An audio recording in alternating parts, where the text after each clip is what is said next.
ಇತ್ತೀಚೆಗೆ ಅಂತಾರಾಷ್ಟ್ರೀಯ ರಾಜಕೀಯ ಮಟ್ಟದಲ್ಲಿ ಒಂದು ಪ್ರಮುಖ ಜಾಗತಿಕ ಮಾಧ್ಯಮಗಳಲ್ಲಿ ಒಂದು ದೊಡ್ಡ ಸುದ್ದಿ ಕಾಡ್ಗಿಚ್ಚಿನಂತ ಹಾಡ್ತಾ ಇದೆ.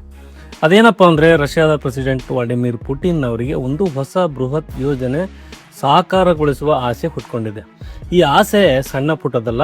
ರಷ್ಯಾದ ರಾಜಧಾನಿ ಮಾಸ್ಕೋದಿಂದ ಡೈರೆಕ್ಟ್ ಆಗಿ ಭಾರತಕ್ಕೆ ಗೂಡ್ಸ್ ಮತ್ತು ಪ್ಯಾಸೆಂಜರ್ ಟ್ರೈನ್ ಬಿಡಬೇಕು ಅನ್ನೋದು ಅವರ ಬಿಗ್ ಪ್ಲಾನ್.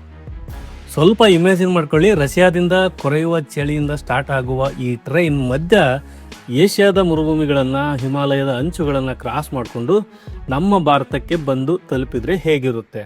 ಎಷ್ಟೋ ಜನಕ್ಕೆ ಅನ್ನಿಸ್ಬೋದು, ಏನು ಗುರು ತಲೆ ಕೆಟ್ಟಿದೆಯಾ ಪುಟಿನ್ಗೆ, ಇದು ಪ್ರಾಕ್ಟಿಕಲಿ ಸಾಧ್ಯನಾ ಅಂತ. ಆದರೆ ಇದರ ಹಿಂದಿರುವ ಜಿಯೋ ಪೊಲಿಟಿಕಲ್ ಮಾಸ್ಟರ್ ಪ್ಲಾನ್ ಕೇಳಿದ್ರೆ ನಿಮ್ಮ ತಲೆ ಎಗ್ಗಿರೋಂತೆ.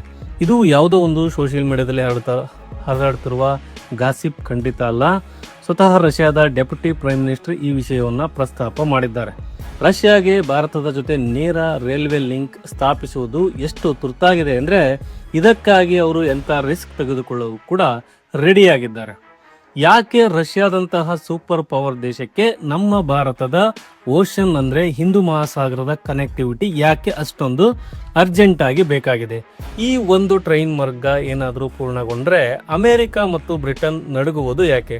ಬನ್ನಿ ಸ್ನೇಹಿತರೆ, ಇವತ್ತಿನ ಈ ವಿಡಿಯೋದಲ್ಲಿ ಡೀಟೇಲ್ ಆಗಿ ನೋಡ್ತಾ ಹೋಗೋಣ. ನೀವು ನೋಡ್ತಾ ಇದ್ದೀರಾ inside story Kannada YouTube channel.